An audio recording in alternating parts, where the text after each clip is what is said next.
उत्तर दबना तो एमती करिया पड़िबो ना कि हां तापरे केते वर्ष परे प्रकृति सब ठीक ठाक है एबे मत ताकर सिलेक्ट अछि से माने भलो तेणु ठाकुर ये डिभोर्स को केबे मत पसंद करना गोटे लोक को जीवन संपूर्ण रूप त्याग कर क्या सहज कथा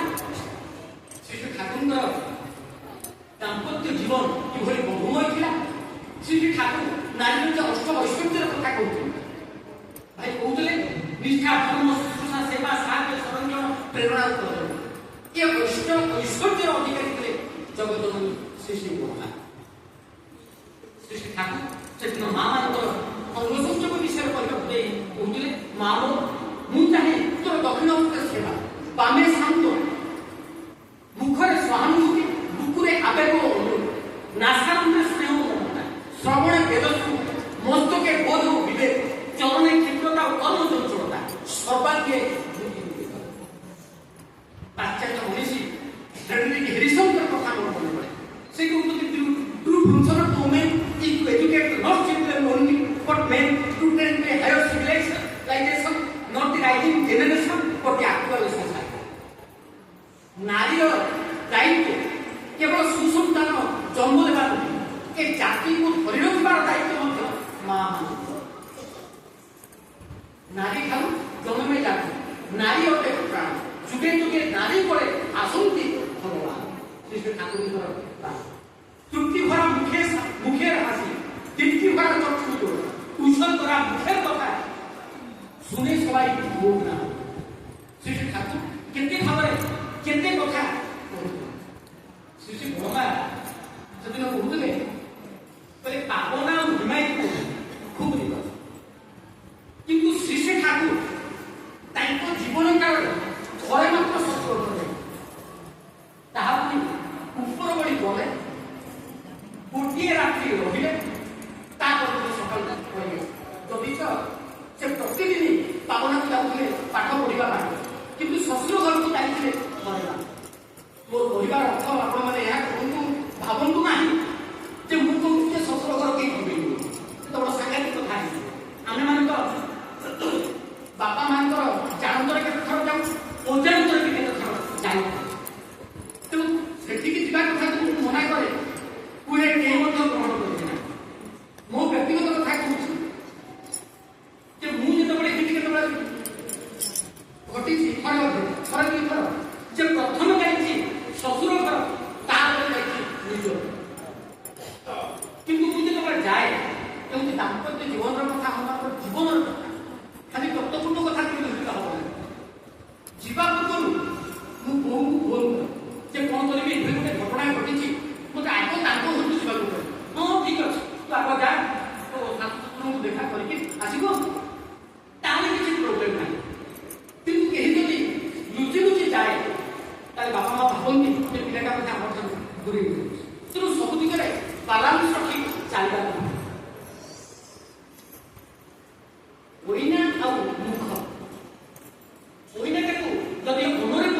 डिस्टेंस रखा जाए से आईना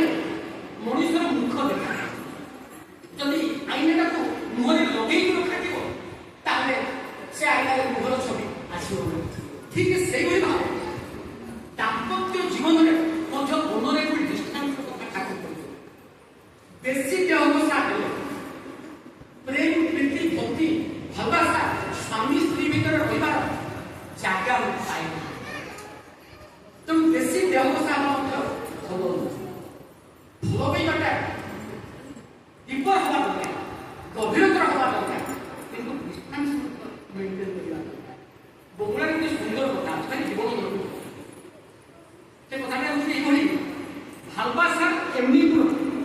पाने संगे जमी कम होइले लागे छा बेसी होले उड़े देखो पोखर पान खाई से कथा के खबर भालवासा एमनी पाने संगे जमी माने भल पाइबार लक्षणटा एमती जमी पान संगे कम होले लागे जदि पान चूनटा टी कमी जाए पानटा रागुआ लगे बेसी होले उड़े पान चूनटा जब अधिका गाल पड़ी तेणु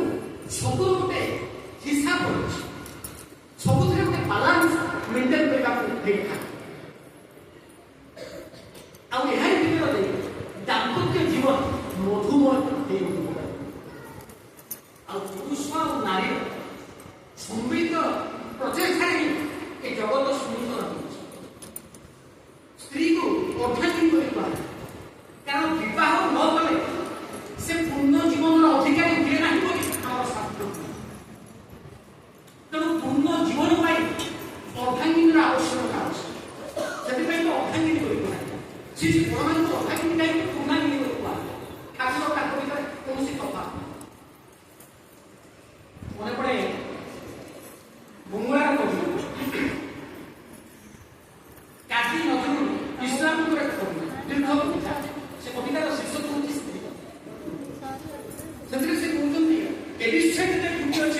ସରସ ଗନ୍ଧ ଜଗତର ଯେତେ ବଡ଼ ବଡ଼ ଜୟ ଯେତେ ବଡ଼ ବଡ଼ ଅଭିଯାନ ମା ଭୂମିଙ୍କର ତ୍ୟାଗେ କୌଣସି କାଳେ ହୋଇତ ପୁରୁଷର ତରବାରୀ ପ୍ରେରଣା ଦେଇଛି ଶକ୍ତି ଦେଇଛି ବିଜୟ ପୁରୁଷ ଆଣିଛି ବ୍ୟବସ୍ଥା ଦ୍ୱାରା ତତ୍ପର ଉତ୍ତରତା ଜାମିନ ଆଣିଛି ଜାମିନ ଶାନ୍ତି ସମୀରଣ କରିବା ଦିବସ ନେଇଛି ଶକ୍ତି ସାହସ ନିଶ୍ଚିତ ହୋଇ ପୁରୁଷ ଆସିଛି ମୂଳ ତୃଷା ଦେଇ ନାରୀ ଯୋଗାଇଛି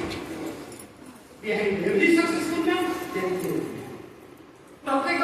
ସକ୍ସେସଫୁଲ ପୁରୁଷ ପଛରେ ଏକ ନାରୀର ଶିଶୁ କଥା କହିଲେ ଯେଉଁ ଯଦି ଆଜି ଠାକୁର ହେଇଥାଏ ତାହେଲେ ସୃଷ୍ଟି ବଡ଼ମା କେବେ ଠାକୁରଙ୍କୁ କେବେ ଅଭିଯୋଗ କରିବା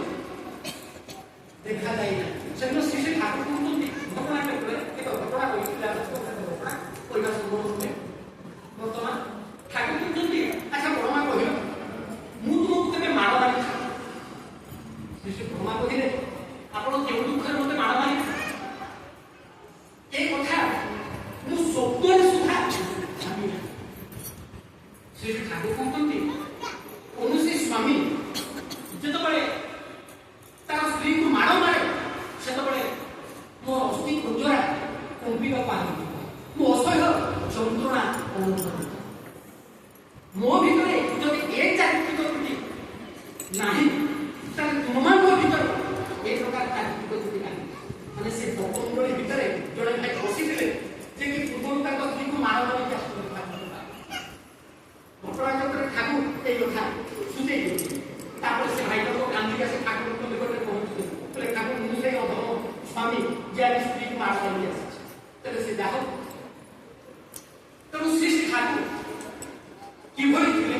ତାଙ୍କର ଦାମ୍ପତ୍ୟ ଜୀବନ କିଭଳି ଥିଲା ତାକୁ ହିଁ ଆମମାନଙ୍କୁ ଅନୁସରଣ କରି ଚାଲିବା ଆମେ ରାମାୟଣ ଜାଣିଛେ ରାକ୍ଷସ ମାରିଚଙ୍କର କଥା ଯେତେବେଳେ ମର୍ଯ୍ୟାଦା ପୁରୁଷୋତ୍ତମ ଶ୍ରୀରାମ ଯାଇଥିଲେ ବନବାସ କରିବାକୁ ଯାଉଛନ୍ତି ଜଙ୍ଗଲକୁ ଯାଉଛନ୍ତି ସେତେବେଳେ କୌଶଲ୍ୟା ମା କୌଶଲ୍ୟା ଶାଶୁ ମା ସୀତାଙ୍କୁ ଉପଦେଶ ସ୍ଥଳରେ କେତୋଟି କଥା କହିଲେ ଆଉ ତା ଭିତରୁ ଗୋଟେ କଥା ଥିଲା ଯେ ଜଙ୍ଗଲରେ ଅନେକ ସୁନ୍ଦର କଥା ଅଛି ବସ୍ତୁ ଅଛି ତୁମେ କେବେ ମଧ୍ୟ ନିଜର ସ୍ୱାମୀଙ୍କୁ ମାରିବ ନାହିଁ ସେଦିନ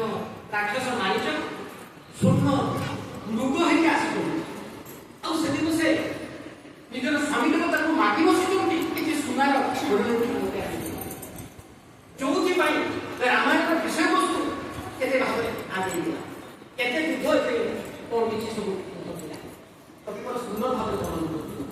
ସ୍ନେହ ମମତା ଆଦର ରଖୁ ପ୍ରାଣ ଖେଳା ଭଲ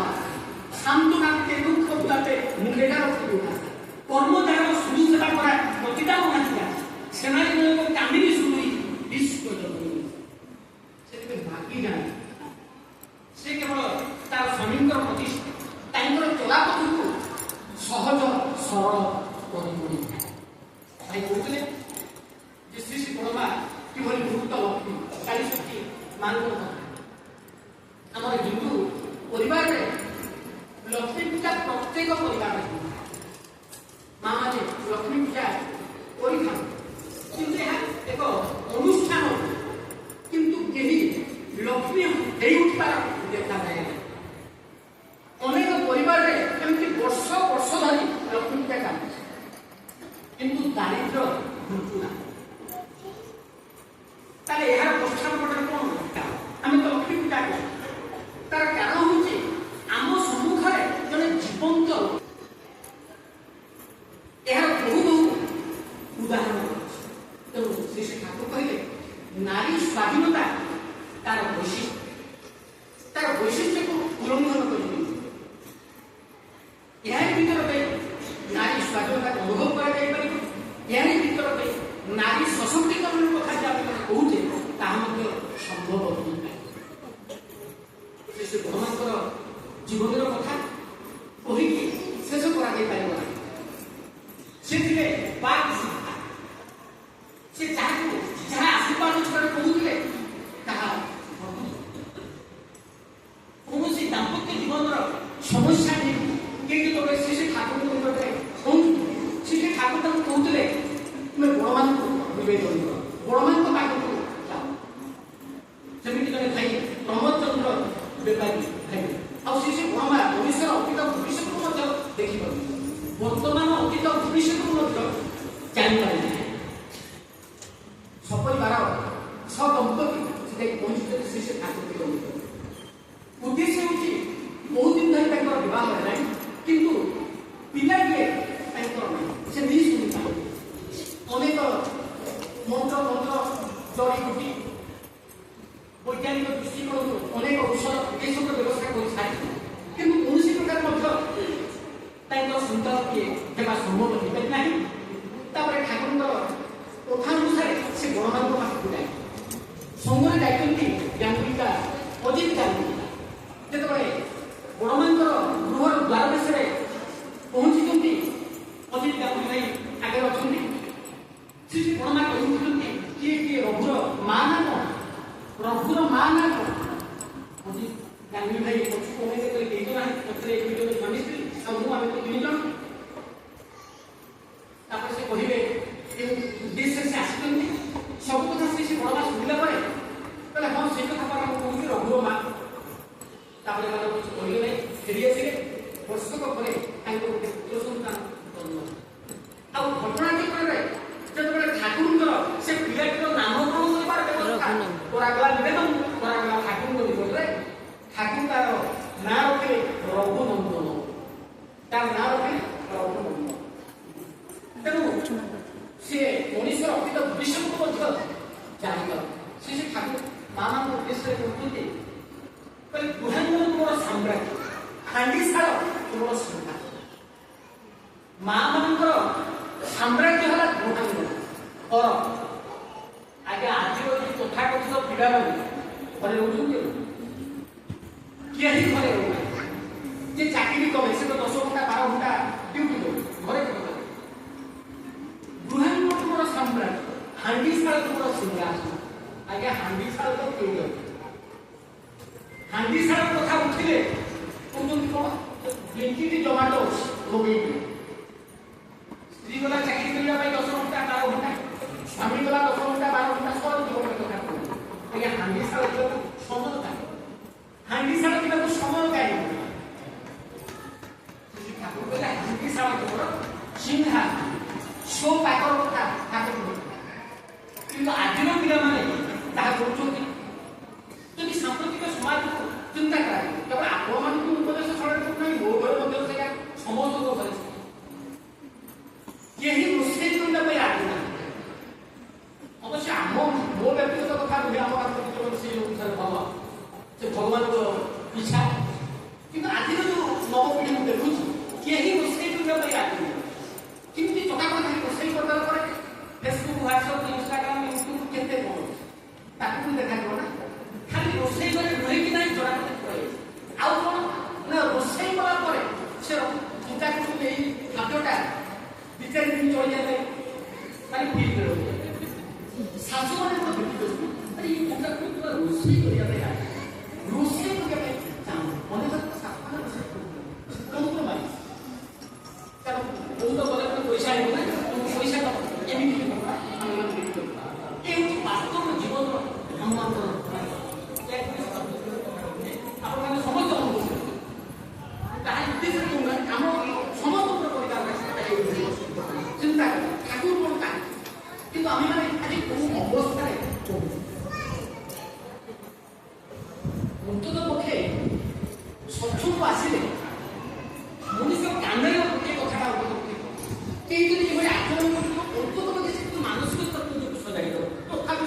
ସକଳ କର୍ମ ଭିତରେ ଟିକେ ହାଣ୍ଡିଶାଳକୁ ସିଂହାସନ କରିବା ପାଇଁ ଚେଷ୍ଟା କରେ ଅନ୍ତତ ପକ୍ଷେ କିଛି ଅନ୍ୟ କୌଣସି ଆପଣ ମୁଁ ଏଠି ଜାଗର ମଣ୍ଡଳରେ ପରିବାର କଲେଣି ଏହା କେବେ ସମ୍ଭବ ଏଇଟା ଏକଦମ ସତ ଅନ୍ତତ ପକ୍ଷେ କାନରେ ମଣିଷ ଅନ୍ତତ ପକ୍ଷେ ଜାଣୁ କଥାଟା ତାହେଲେ ହୁଏତ ସେ ଧୀରେ ଧୀରେ ଭୋଗ ଆପଣ କୌଣସି ଶାସନ କରିପାରିବେ ନା। ଆଗରୁ ସମୟ ଥିଲା ଯେତେବେଳେ କୌଣସି ବିବାହ ହେଉଥିଲା ଯେଉଁମାନେ ଜଣେ ଯାଉଥିଲେ ବାପା ମା ଯାଉଥିଲେ ଡାକୁଥିଲେ ଟିକେ ସମୁଦ୍ରୀ ପୁରା କିଏ ଦେଖିବେ କାରଣ ଲୋକ ଭୟଭୀତ ଥିଲେ ଝିଅଟାକୁ ଦେବି ସମୁଦ୍ରୀ କେମିତି ତାକୁ ଚଳେଇ ଦେବ ନା ତେଣୁ ସମୁଦ୍ରୀ ଟିକେ